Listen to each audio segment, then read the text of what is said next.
All right, so next thing we're going to do today is I'm going to go through the sequencing of adult CPR rescue. Okay, I'm going to go through it quick, and then we're going to break down each of the movements individually and discuss them separately. We're going to walk through it and talk through it just right quick, so you kind of see what it looks like from start to begin. So you come into a scene, someone's lying on the ground, you're not sure what's kind of going on. First thing you do is make sure that you're safe.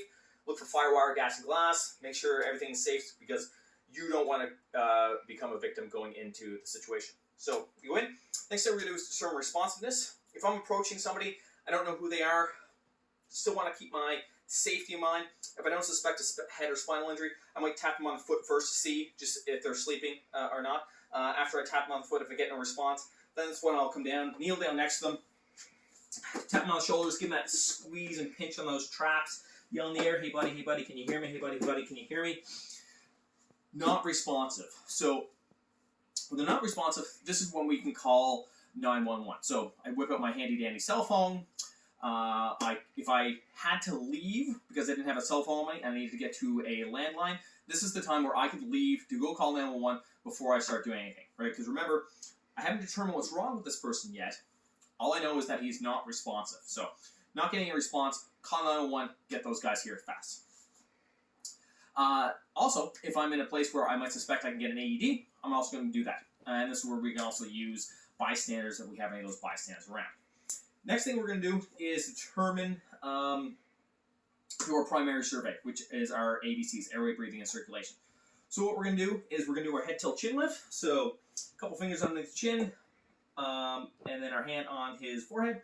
Tilt the head back so we can open up his airway. Then we're going to look, listen, and feel. Looking at his chest, listening for breathing sounds and feeling for air up against our cheek for 5 seconds. 1001, 1002, 1003, 1004, 1005. Now,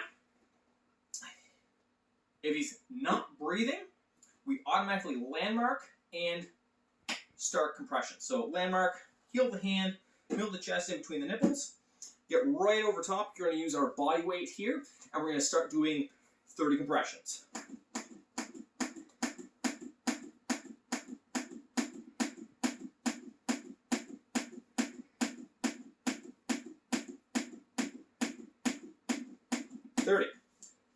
After we do our 30 compressions, we're going to do our 2 breaths. So we're going to whip out our handy-dandy pocket mask we happen to have here. We're going to place that on. Now, we place it on, we don't need to plug the nose, but we're still going to do our head tilt chin lift. We're going to make sure that that mask is held down nice and firm. Do 2 breaths.